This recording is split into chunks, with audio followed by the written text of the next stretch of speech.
Hey, welcome to Patreon Wednesday. Gary and Lisa Black once again.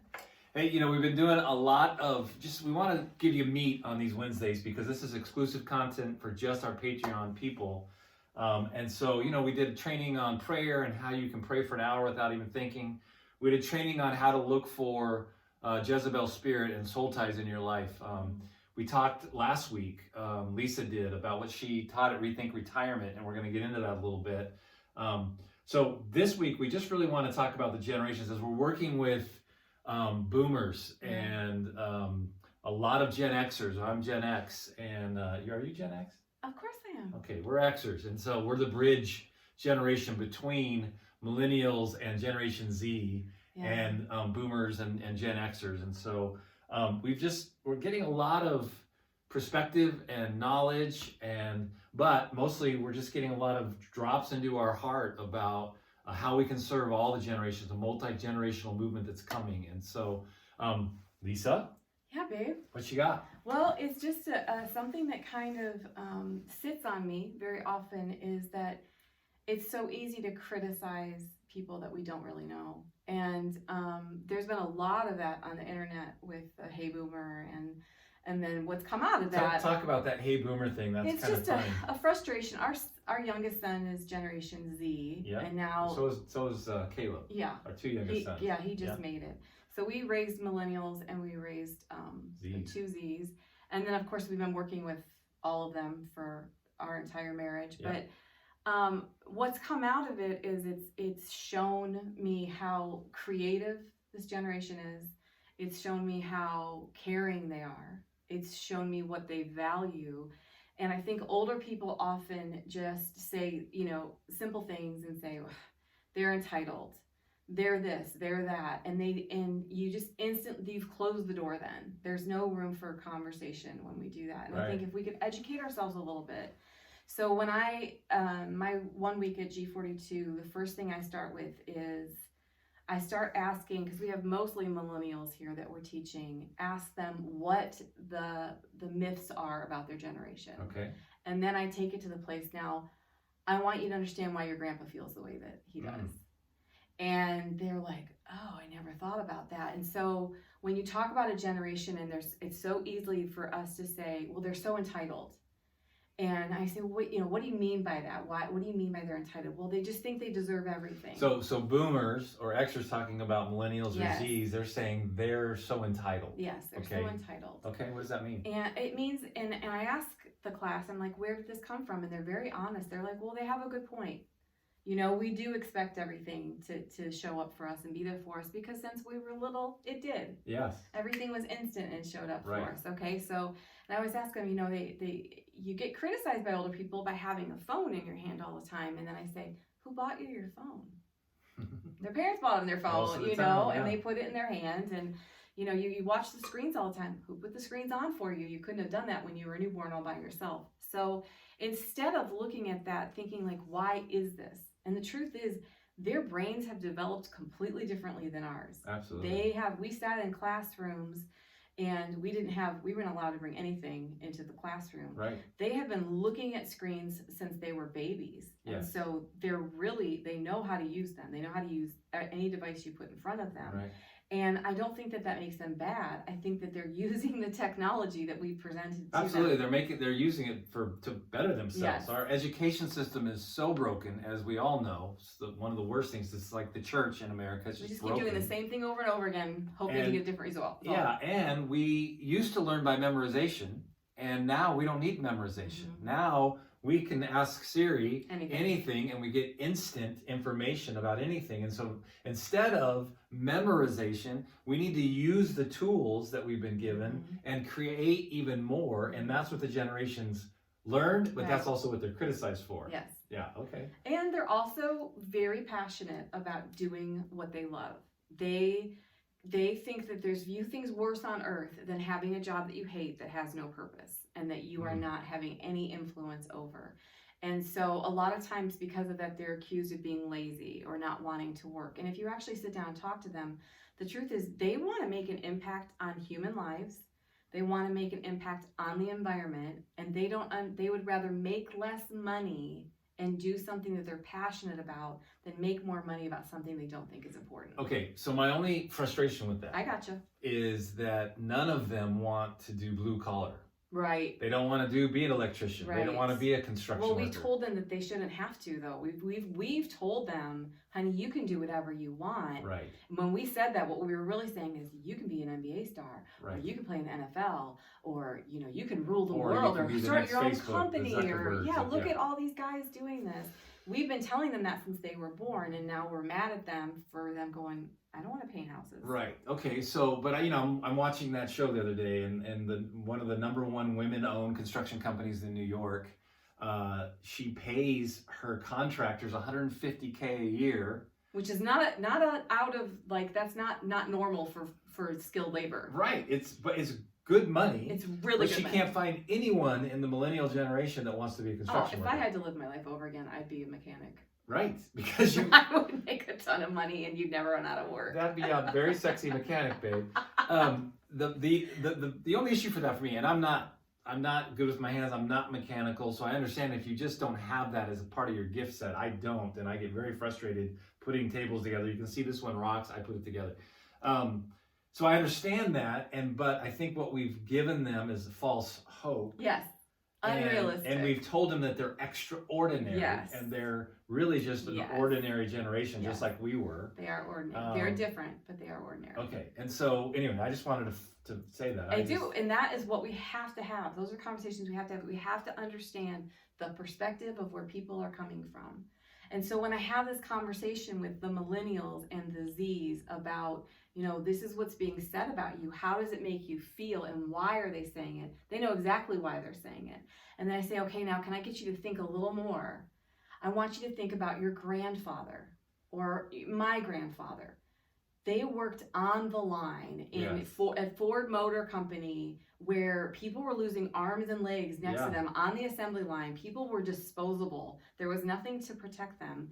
And they made however much money they made, and their only focus was paying the rent, feeding their family, taking care of the people, their responsibilities. Right. It never occurred to your grandfather that he should love what he does for a living. Right. Okay, so what you're saying is what the young people, the millennials, the Zs, they want to love what they do. Yes. Well, and I think that's good. I think it's great. We do what we love. Yes, but it's taken us A long time to get It's taken us 30 years to get here, because there was a lot of times when I was a single mom, I cleaned houses when I wasn't with a counseling center. You've cleaned abortion clinics to take care of we do what you have to do. And that is an attitude that I think came from our parents. Like, you don't think about it. You just go do it because you have responsibility. If you've got to go work at McDonald's for a little while you're building your web design company, you go do that. And you will build so much character and learn so much about people. Absolutely. If you got to go clean toilets, or you know, like Lisa said, when we started our ministry in the 90s, we cleaned abortion clinics and movie theaters, and we started a cleaning company and cleaned homes and toilets and everything else just to be able to start to build the ministry. Right. And so you do whatever it takes. Whatever you have to do. Especially as a male, I believe that. I think that as your young wife start having babies, and I mean, men need to go to work. And if we're honest, the millennials they struggle with that. They do struggle with that, and they do. I think when they are passionate about something, they give it their all, and I think that they are going to do really good things on the earth, and they are doing really good things on the earth. But they also get depressed much easier, I think, than we did, and I think that they struggle with anxiety, and it shuts them down. And I think that we have to take responsibility for that, because a lot of what they're dealing with is student debt, which totally overwhelms them. Yeah, which it's I ridiculous. didn't have, and you didn't have like The biggest that. scam in America It's is ridiculous. student debt. And then they don't use their degree. Right. And so that is a broken system, and that is unfair. And I sat down with several of our children when they were getting ready to go to college, and I said, this is what they want you to pay, this is what the loan's going to be, and this is what the interest is going to be. They still didn't get it when they were 18. Right. Caleb called me, he got a bill when he was 19, and he was mad at me. Right. And I said, babe, I explained this to you. Like, you wanted to go to that college, and it was not a cheap college, and that's what it was going to be. And he was ticked. And when we're getting 18-year-olds to easily sign a loan for $100,000, they have no idea what that means. Right. And that's not fair to them. Yeah, I agree. Okay, so let's shift. So we lived in the basement of my 98-year-old great uncle for a couple years, and it was funny because, and I've said this before, but he talked about the boomers because he's 98 years old, like we as a generation or boomers talk about millennials. Right. He called them lazy and punks, and he would sit and talk to me about how miserable they were as a workforce and how they would never do their work and they would never show up, and how we had to fire them all the time. This is the boomers. And we hear boomers say that all the time about millennials and Generation Z, and we hear it all the time. Like, these kids don't know how to do anything, they're worthless. And what's your defense to that? I mean, let's just be really honest though. When you don't know what to do with your computer or your phone, you're gonna call a millennial or Generation Z, and they're gonna know. That's all they've known, right? And they're gonna like look at you like, "You're so stupid," and you're like, "I didn't grow up like this. I mean, I didn't have this, and you're really good at it." But that, I mean, just across, you just can't. We can't get rid of an entire gender. You know, we can't take a relationship that we had with one man and say now all men are bad. Right. And we can't do that with an entire generation. We can't do Right. that with anybody. Okay. And so we are not good in the American culture at honoring older people. Right. We put them in homes, we get them out of the way, we don't care what they have to say, we don't listen to them, we don't spend time with them, we don't look them in the eyes, we don't do any of those type of things. We're not taught to. And you go anywhere else in the world, and you know the women in Africa are, if you're an 80-year-old go-go in Africa, they will carry you to where you need to be. Right. And you are the most important person in that tribe because you have wisdom and you have something to offer, and they take care of you. So that's a big switch that we need to have. We need to have honor for all humans. Yes. And we need to hold our judgment until we have information. Right. And there may be some millennials that are very selfish and very annoying. There may be some boomers that are very religious and annoying. For those of us that really want to bridge this gap, though, because we need each other, we have to listen. Yes. We have to listen. Well, that was what was the millennials saying that about the boomers? What was that? Hey Boomer. Hey Boomer. I think it was more Generation Z, and they were kind of coming out on the internet like, hey, we have this much national debt. Hey Boomer, you know, or I can't get health care. Hey Boomer, and kind of blaming them for everything that's broken in their world today. And then when we watched the video, they encountered them. They actually learned that they were awesome and they had wisdom. And then the boomers learned that the Z's, or the last generation, actually have some things to bring to the table and to say. Yes. It's really cool. If you haven't watched that video, Google that on YouTube. It's awesome. Okay, so we hear a lot from boomers and Xers at our Rethink Retirements and different things that they don't feel like the millennials and the Z's want them to disciple them. They don't want them in their lives. Right. Is that true? Not from the people we talk to. Okay. The people that we talk to say, I'm looking for, we're trying to recruit. We have the younger generation ready to go. I believe hearts wide open. I do believe it's the older generation that has believed a lie that either they don't have anything to offer, or they don't know where to start, or whatever the issue is, or they come into a younger person's life and they start preaching. And if you start preaching to me and I'm not a millennial, I'm out. Right. I don't need to be preached to. I want to have a conversation, and conversations go back and forth. Right. And it's not that we don't want the elders to not say things and bring truth. They have to have that. But with the younger generations, if you do not start with relationship and start with listening, they don't care what you have to say. That's true. If you'll invest some time up front into just listening, whether you agree with them or not, if you're dying to say something, hold it. Build relationship with them, build trust with them, and then you can bring some things and say, this is how I feel. Yes. This is and let me say, boomers, you for the first time in your life, you actually have some wisdom. I love how Richard Rohr says, we really don't know anything until we're in our 60s. And I tell these young people all the time, you really don't know anything until you have children. and you get some of that underneath because you Until don't know how you've to serve other yeah, people. until you've given your life away for another human, it's hard. Right. And now the ones that were on the world race 10 years ago were part of my Rock the Nations ministry. Now they're having babies and they're growing older and they're like, you were right. We didn't believe you when you said it, but we didn't know anything until we had babies. And quite honestly, until we're in our late 50s and 60s, we don't know a lot. And we finally have wisdom when we get there. And now we have a generation that their language is completely different. This is one of the things I teach at Rethink Retirements. They're a heart generation. They want to know that you actually care, that you're authentic. They want you to be vulnerable. They don't want you to be some superhero. They could care less how many companies you build. They don't want to hear your resume. Or what ministries you did, or what ministry people you know, or your network. They don't care. They're just not important to them. I don't care. And the other thing is, and I just read this as well, they are disgusted by these huge homes that we build. Well, we were stupid. We built these gigantic we were homes. just stupid. Only in America. God, I love America. I am a patriot, so don't take this any way other than that. But only in America do you have a 7,000 square foot home for 3 people, which we did, with a 4-car garage, and then have a storage unit. Right. And that's not a sign to anyone. You need to quit shopping. Like Amazon Prime needs to be shut off of your computer. It's just too much. But we do what we see others do. And we were told that's what we were supposed to do. Now, our houses were full. Right. Well, we had 8 of us. There were 8 of us and all their friends, and we hosted everything. We did home church in our home. We did one community. One Easter, I think we had like 140 people. Yeah. In our home and in our yard. Absolutely. Yeah. But we used our property. But I am very thankful to have a simple life now. Yes. We can clean our apartment in 2 hours and go on with our lives. And that's kind of the point of where the millennials specifically are, is they like the tiny house. They like simplicity. They don't need the big stuff.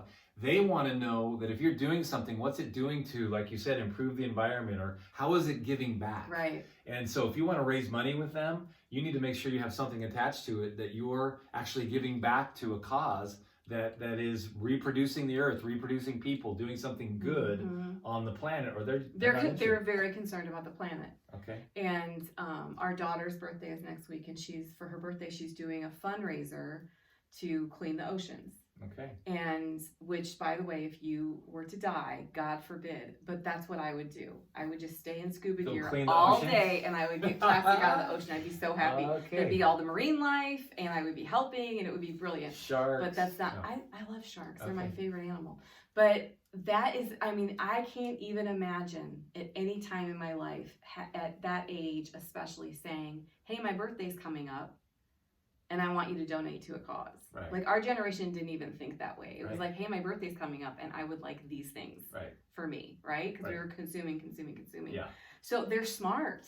They're smart about the way they live their lives. They are craving human connection. Yes. Because their lives have been so many screens, and they feel so disconnected, and they can have conversations. This is not a group of people that don't know how to have a conversation. They are very articulate and very educated. But right before Tyler and Brooke's wedding, all my Bible study girls and our daughter said, can you meet us for brunch? And then it was like 5 hours. Right. And I was judgmental before I went to the brunch, because I was like, it's $30 for brunch. Like, I don't know what brunch even is. Well, it was amazing. That was worth all of those girls who were all working at restaurants, going to school, paying, in their own apartments, paying all their own bills. That $30 was so worth it to them, because they were surrounded in deep, meaningful conversation for 4 hours. Absolutely.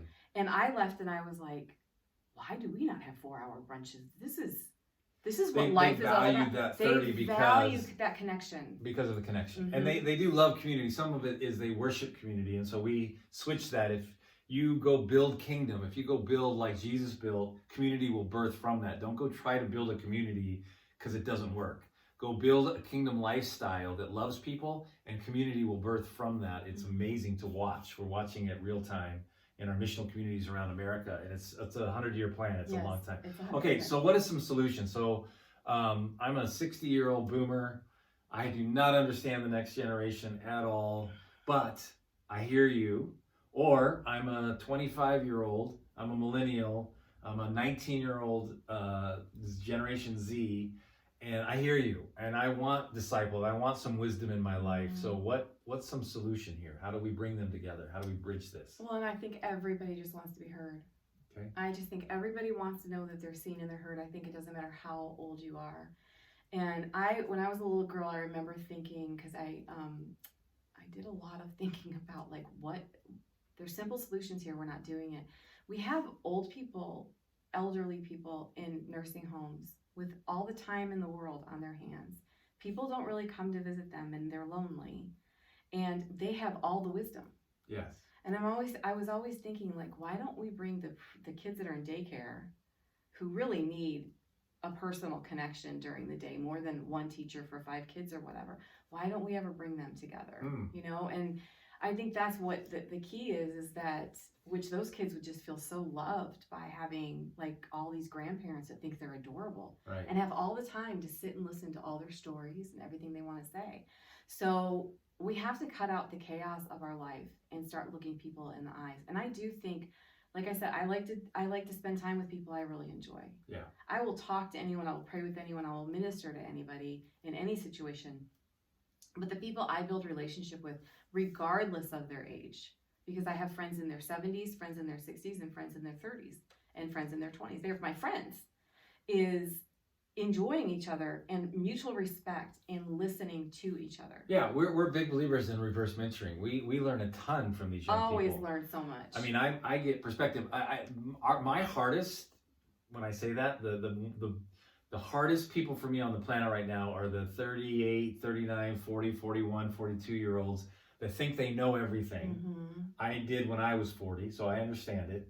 And they're getting all these new teachings biblically that are just so hard for boomers and Xers to even wrap our minds around, like the Old Testament didn't even exist, that it's all metaphorical. And I understand the point that we need to find out the truth and what that is. And so I listen intently to all these kind of radical new thoughts.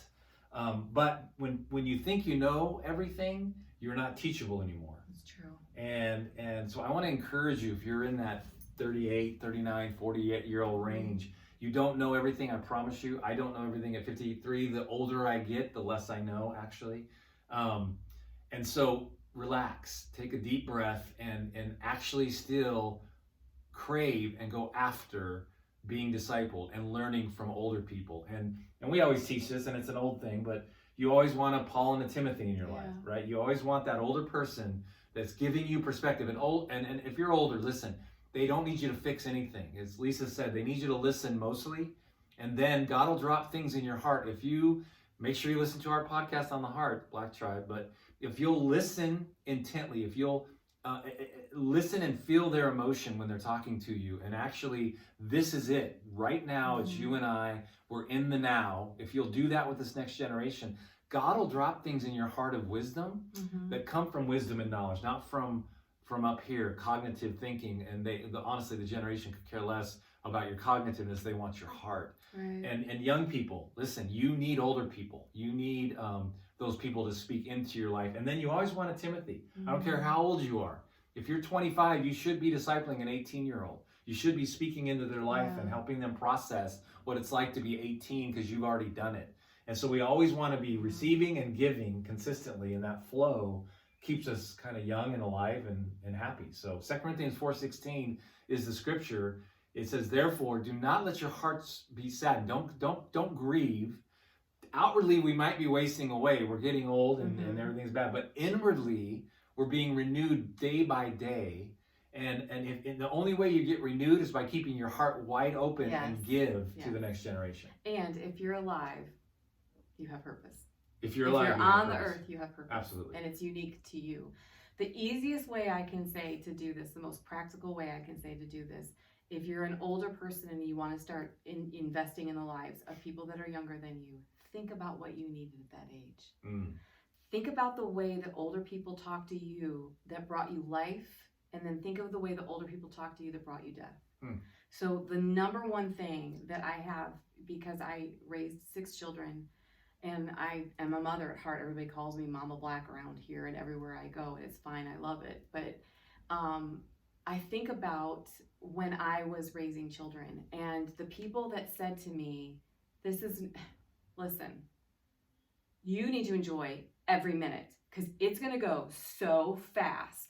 That was like so much pressure. I was like, am I supposed to stare at them all day? Because I've got to change diapers and clean the house and make dinner, and my man's coming home. And I mean, we got stuff to do. We got football practice and baseball practice. Like, I'm just supposed to like so appreciate every moment that I can't say to anyone, I'm tired. Right. I'm overwhelmed. 6 kids is 2 kids, 8 kids, 20 kids too much for me. Right. Like, it's all just too much for me. I was not prepared to have that many children. I don't know who is, but maybe some people are, but I was not. So I always think, what did I need to hear? I needed to hear an older woman that said, baby, this is hard. I never tell someone in high school, this is the best time of your life. High school's a nightmare. Right. I never tell it is, Yeah. you know, it's Yeah. like, let's be honest about things. Yeah. I just think this is really hard. And you're bending over constantly and you're wiping noses and you're wiping butts and you're wiping tables. And it's just, the laundry never ends and the dishes never end. It's a cycle. And nobody really notices other than Mother's Day. And even then it's kind of like lukewarm, crappy breakfast and whatever. It's like, it doesn't really make up for all the work you do.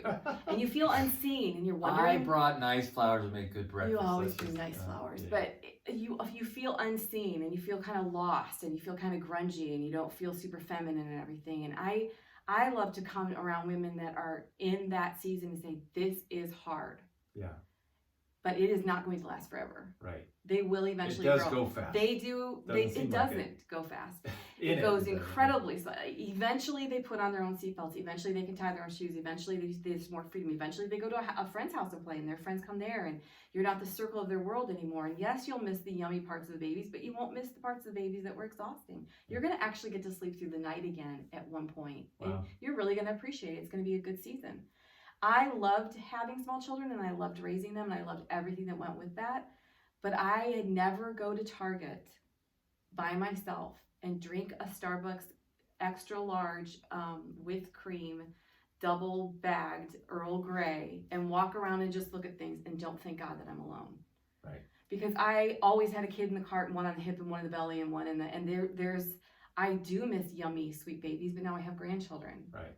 But I'm so appreciative that I had that season, but I'm so appreciative. It makes me appreciate the season I have now. And right. I want to say to young women, this too shall pass. Right. Yes. Yeah, and you always tell, I love that, to the young women that are thinking, I don't even want a baby because I want to go to Africa and give my life away. And they think everything's either or. Yeah, and it's not. It's both and. It's always both and. You get to have seasons in your life that are babies, and you do it with excellence. And then there's seasons in your life where you're doing ministry and you're out there. And some people get to do both of those at the same time. But look, you've got to focus on what is happening now in my life and how do I do it really, really well? How do I do it with excellence? And when I'm tired and exhausted and I can't, who do I go to and who do I call on to come and just give me perspective and give me a little bit of a break, even from myself? We need that as men. You guys as women have to have that. Yeah. And so, look, we want to encourage you. It's a multi-generational movement happening on the planet right now. It's every generation right now. Every single generation is saying yes together. They're saying, man, we recognize that going to church on Sunday mornings just isn't enough. If you have a great church, that's awesome, but it's not enough. Right. We get to be the church. Yeah. We become very good at going to church instead of going from and being. And everybody's saying yes to, there's an incredible opportunity right now. You can do almost anything on the planet that you want to do with some just initiative and hard work ethic. And there's some older people that can help you with that. And there's younger people that can help us older people just like we're doing. Yeah. How in the world do you get on iTunes? Well, I needed a millennial to get us on iTunes, right? I had no idea. And they were happy to help because we have them over for dinner. We speak into their marriage. Right. We give them love life. them. And then we didn't know how to do podcasts because we didn't have the equipment. And one of our guys goes, look, just do it on your iPhone. It's really simple. And I'll take care of it on the back end. It'll only take me a few minutes. We need each other really badly, right? Yes.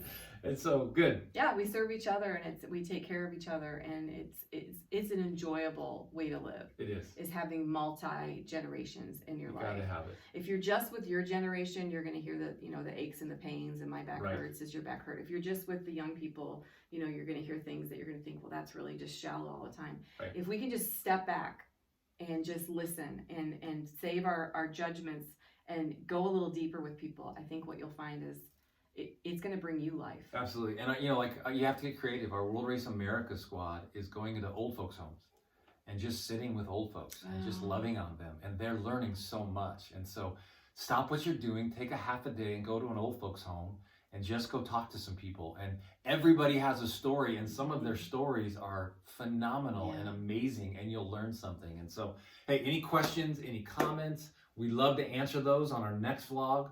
On next Wednesday, we would love to answer some of the questions that you have, and we'll read your name out and kind of read the question and answer those. Or if there's a certain subject you would love for us to cover, we will do Let our us best. know. Yeah, make sure. I mean, I've had a lot of the young people send me, hey, can you cover prayer, and what does it mean to pray in the Spirit? And so I'm doing those things, and I want to hear from all of you. We want to hear from all of you. GaryandLisaBlack.com. You can leave us a message there. Gary@theblacktribe.com. Lisa@theblacktribe.com is email. Simple. Send it to us. We love you guys. God bless you. Have an amazing rest of your week. Go love someone. Go love an old person. All right.